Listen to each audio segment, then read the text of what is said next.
নমস্কার, ২৪ ঘন্টা আপনাদের সকলকে স্বাগত। শুরু করছি বাংলার ২৪ ঘন্টা, আপনাদের সঙ্গে আমি সঞ্চিতা। এবং প্রথমে যে খবর আপনাদেরকে জানাবো যে ঈদে পাহাড় বন্ধ কিছুটা শিথিল করল গোর্খা জনমুক্তি মোর্চা। সংখ্যালঘুদের নামাজ পড়া এবং আত্মীয়দের বাড়ি যাওয়ার জন্য আগামীকাল ১২ ঘন্টা পাহাড়ে গাড়ি চলাচলে ছাড় দিল বিমল গুরুংরা। তবে আজও পাহাড়ে বিশাল জমায়েত করেছে মোর্চা। মিছিল হয় চকবাজার থেকে সিংমারি পর্যন্ত।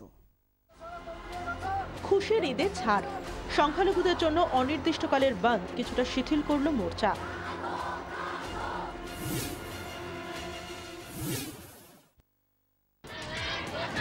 লাগাতার বন্ধ, মিছিল, বিক্ষোভ, মোর্চার আন্দোলনে উত্তাল পাহাড়।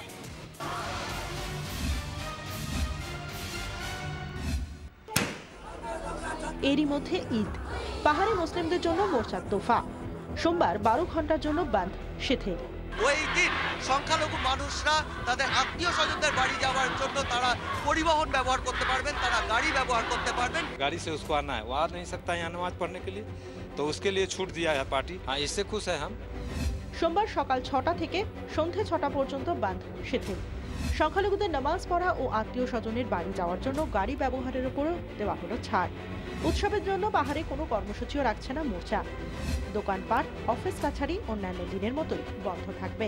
১২ ঘন্টা শুধু ওরা ওদের রিলেটিভ, যেরকম ধরুন কোনো গ্রামে আছে, কোনো আদার প্লেসে যেরকম কার্শিয়াং, কালিম্পং, সেই ক্ষেত্রে ওরা ওদের प्राइवेट व्हीकल दिए ओरा जेते पारे। संपूर्ण गोरखालैंड क्षेत्र एरिया में हम लोग का कोई जो अभी जो धारावाहिक कार्यक्रम चल रहा है वो कल के लिए स्थगित कर देंगे।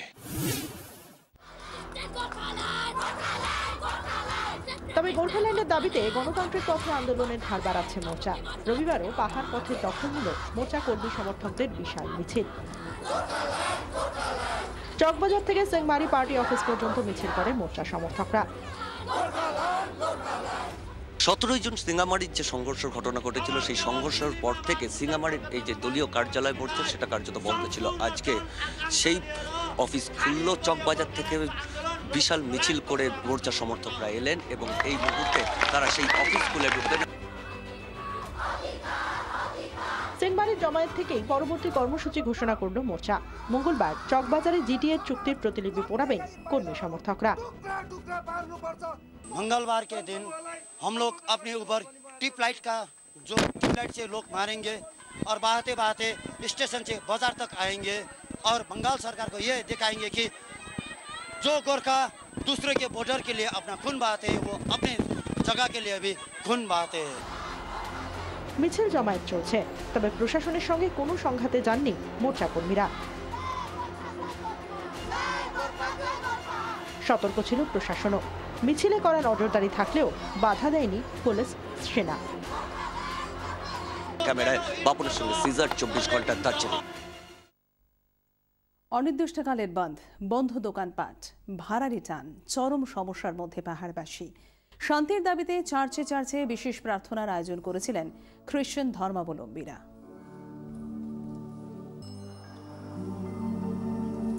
Nine days up and people are suffering so much and we all are very much concerned, and only God knows what is the best for us.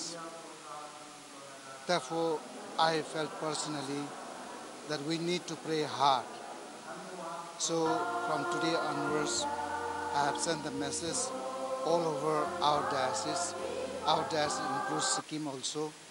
So the Sikkim, our Catholic churches, and Darjeeling, Kalimpong, everywhere we have started a prayer. গোর্খাল্যান্ডের দাবিকে সামনে রেখে পাহাড়ে যাতে শান্তি ফিরে আসে, সেই প্রার্থনার জন্যই আজকে দার্জিলিংয়ের বিভিন্ন চার্চে রবিবার থেকে বিশেষ প্রার্থনার আয়োজন করা হলো। খালি দার্জিলিং নয়, দার্জিলিং, কালিম্পং এবং সিকিমের বিভিন্ন প্রান্তে যে গির্জাগুলো রয়েছে সেখানে বিশেষ এই প্রার্থনা করা হচ্ছে যাতে অবিলম্বে পাহাড়ে শান্তি ফিরে আসে। ক্যামেরায় বাপনের সঙ্গে সিজার, ২৪ ঘন্টা, দার্জিলিং।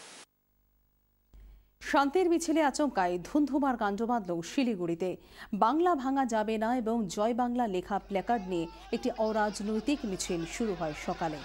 বাঘাযতীন পার্ক থেকে এই মিছিল শুরু হয়।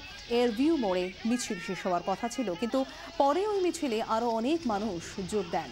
মিছিল এয়ারভিউ মোড়ে শেষ না হয়ে এগিয়ে যায়। পুলিশ মিছিল যখন আটকায় তখন হিলকার্ট মোড়ে মহানন্দা সেতুর কাছে সেই মিছিল, এবং এরপরে ঝামেলা শুরু হয়ে যায়। ভাঙচুর করা হয় 5 থেকে 6টি গাড়ি।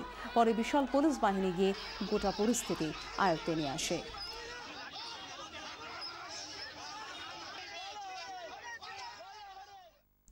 এবং গোর্খাল্যান্ডের সমর্থনে মিছিল, গোর্খাল্যান্ডের বিরোধিতা মিছিল, রবিবার এই যে দুটো ছবি কিন্তু রাজ্য দেখল, পৃথক ছবি। পৃথক গোর্খাল্যান্ডের দাবিতে প্রতিদিনের মতো এদিনও পাহাড়ে মিছিল করেছে মোর্চা। রাজ্যভাগের বিরোধিতায় মিছিল হয়েছে আবার শিলিগুড়িতে। একদিকে আপনারা দেখতে পাচ্ছেন যে গোর্খাল্যান্ডের সমর্থনে মিছিল হয় পাহাড়ে, এবং অন্যদিকে সমতলে শিলিগুড়িতে গোর্খাল্যান্ড বিরোধী মিছিল হয়।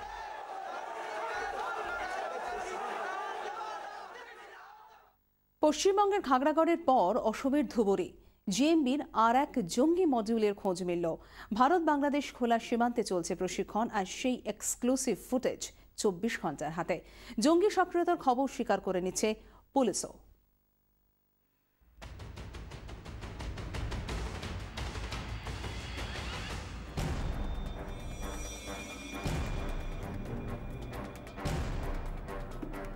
কোচবিহারের তুফানগঞ্জ, জায়গার নাম চর বালাভূত। দীর্ঘ পাহাড়ি যাত্রাপথ পেরিয়ে এখানে হাত পা ছড়িয়ে জিরোচ্ছে ব্রহ্মপুত্র। চড়াচড় জুড়ে ছড়িয়ে চর। পূবে কিছুটা এগোলেই অসমের ধুবুরি। দক্ষিণে হাঁটলে কখন যে বাংলাদেশে ঢুকে পড়বেন বুঝতেই পারবেন না। এই অনিশ্চিত ভূগোলকেই কাজে লাগাচ্ছে জেএমবি। ব্রহ্মপুত্রের চরে জঙ্গি তৈরির কারখানা। জেহাদি আদর্শে দীক্ষা দিতে ট্রেনিংয়ের সঙ্গেই চলে মগজ ধোলাই। বিলি করা হয় পুস্তিকা। নির্দিষ্ট সীমান্ত না থাকায় এই এলাকা আন্তর্জাতিক অপরাধীদের স্বর্গ। জামাতুলও মডিউল গড়েছে এখানে। जो सौर एरिया है काफ़ी इंटीरियर है, तो मतलब ये कम्युनिकेशन का प्रॉब्लम है, तो वहाँ कुछ जेहादी एलिमेंट का मूवमेंट का बारे में खबर है। খাগড়াগড় বিস্ফোরণের সময় উঠে আসে ধুবুরি কানেকশন। ওই মডিউলের চাই শাহানুর আলম দীর্ঘদিন এখানে গা ঢাকা দিয়েছিল। সেই খোলা সীমান্তে জঙ্গি সক্রিয়তায় উদ্বিগ্ন কেন্দ্র। 24 ঘন্টার জন্য সুমন কল্যাণ ভদ্রের রিপোর্ট, কোচবিহার। আমার পরে খবরে চোখ রাখছি নেতাজি নগরে বৃদ্ধা খুনে পুলিশের জালে 2, কিন্তু তারপরেও কাটল না ধোঁয়াশা। ধৃতদের কাছ থেকে উদ্ধার হয়েছে লুট হওয়া গয়নার একাংশ এবং বৃদ্ধার মোবাইল ফোন। কিন্তু লুটের উদ্দেশ্যে কি এই খুন, তা নিয়ে কিন্তু এখনো পর্যন্ত নিশ্চিত নয় পুলিশ। ধৃতদের 5 জুলাই পর্যন্ত পুলিশি হেফাজতের নির্দেশ দিয়েছে আদালত। 8 দিনের মাথায় ধরা পড়ল 2 অভিযুক্ত। নেতাজিনগরে গৌরী সেন খুনে 2 জনকে গ্রেফতার করল পুলিশ।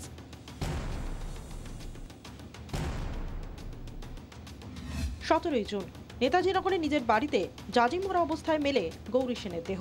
গ্রিল কেটে বাড়িতে ঢোকে দুষ্কৃতীরা। বৃদ্ধাকে শ্বাসরোধ করে খুন করার পর চলে লুটপাট। তদন্তে নামে পুলিশ। লুটপাটের জন্যই কি খুন? শুরু থেকেই সন্দেহ ছিল তদন্তকারীদের। যেভাবে গ্রিল কাটা হয় তাতে দক্ষ কারোর জড়িয়ে থাকার সম্ভাবনা উড়িয়ে দেওয়া যাচ্ছিল না। খোঁজ খবর রাখা শুরু করে পুলিশ। শেষ পর্যন্ত দক্ষিণ শহরতলি থেকে ভিকি কুমার সাহু ও আজাদ নামে 2 জনকে গ্রেফতার করা হয়। ধৃতদের কাছ থেকে সোনার গয়না ও গৌরী দেবীর খোয়া যাওয়া মোবাইল উদ্ধার হয়েছে। এই 2 জনকে জেরা করে খুনের আসল কারণ জানতে চাইছে পুলিশ। তদন্তকারীদের ধারণা, গৌরী সেনের কাছে এত মূল্যবান কিছু ছিল না যার জন্য খুন হতে পারে। লকারে সামান্য কিছু টাকার জন্যই আদৌ বৃদ্ধাকে খুন করা হয়েছে কিনা তা নিয়ে দানা বাঁধছে সন্দেহ। ধৃতদের জেরা করে খুনের মোটিভ বোঝাই এই মুহূর্তে তদন্তকারীদের কাছে চ্যালেঞ্জ। ব্যুরো রিপোর্ট, 24 ঘন্টা। খেলার মাঠে পাঁচিল তুলে বাড়ি তৈরির চেষ্টা। মধ্যমগ্রামের আবদালপুরে এই বিক্ষোভ। পাঁচিল ভেঙে দিল এলাকাবাসী। অভিযোগ কাউন্সিলরের মদতে বাড়ি তৈরি। ঘটনাস্থলে গিয়ে বিক্ষোভের মুখে সাংসদ এবং বিধায়ক। পুলিশ গিয়ে পরিস্থিতি নিয়ন্ত্রণে আনে।